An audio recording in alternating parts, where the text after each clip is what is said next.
Good afternoon. This is Gail Lloyd. It is August 15, 2019, and this is a continuation of my torture reports. So today, as all days in recent history, I had to field hours of horrific assault and sexual abuse from electromagnetic chemical weapons that are shot up from beneath my apartment through the floorboards. These weapons are horrifically painful.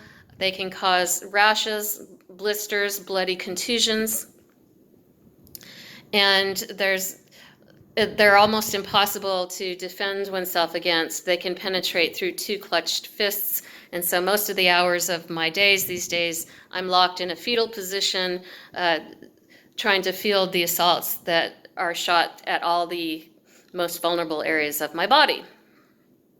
And so my latest tactic to try to deal with this and hopefully survive, because I've almost died on numerous occasions in recent weeks, either by strangulation or unconsciousness as they shoot these weapons at my head, I have been reaching out to groups and individuals that either are trying to expose sex trafficking, pedophile rings, and or trying to take them down. And meanwhile, I've been trying to reason with the torturing youths below boards. They can hear pretty much anything I say, and I estimate I can discern 40 to 60% of what they're saying. I can hear their conversations from underneath my apartment. And I might add, they have wall-penetrating visual devices that can track me as if I'm walking around on a pane of glass. So my line of reasoning today was to get them to be more aware of the repercussions of their actions, because this sort of abuse goes way beyond just what's happening to me. By them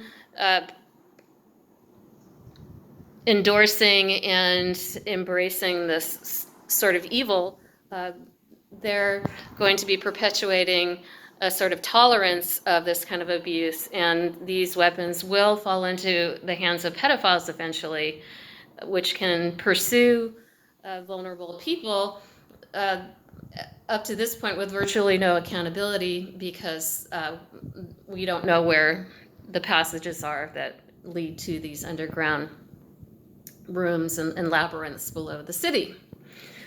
And so what I've been doing is trying to make them understand that not only are they perpetuating what will be one of the worst nightmare scenarios ever in our society if this is allowed to metastasize, but that they themselves are the victims of pedophiles. Very evil men designed and contrived these weapons and the torture program, and then they train these boys, exploiting all their worst vulnerabilities. Some of them are homeless. Some of them themselves must have clearly been victims of child abuse, because they're so often in a state of extreme hostility and misogyny.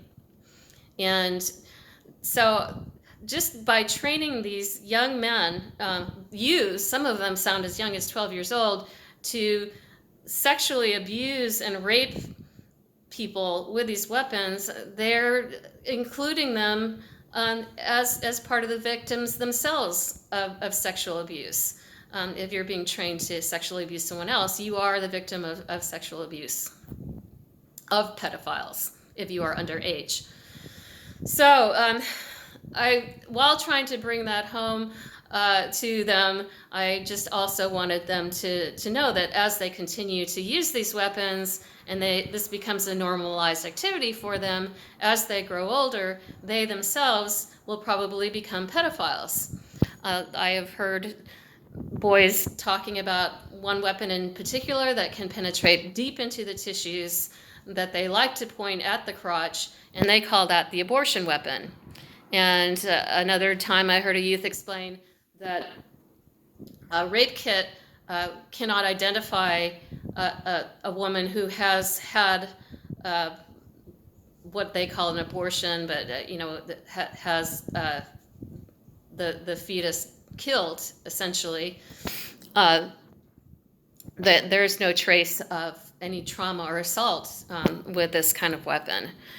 And so not only do they have the potential of horrifically traumatizing and abusing children, but even children that aren't yet born.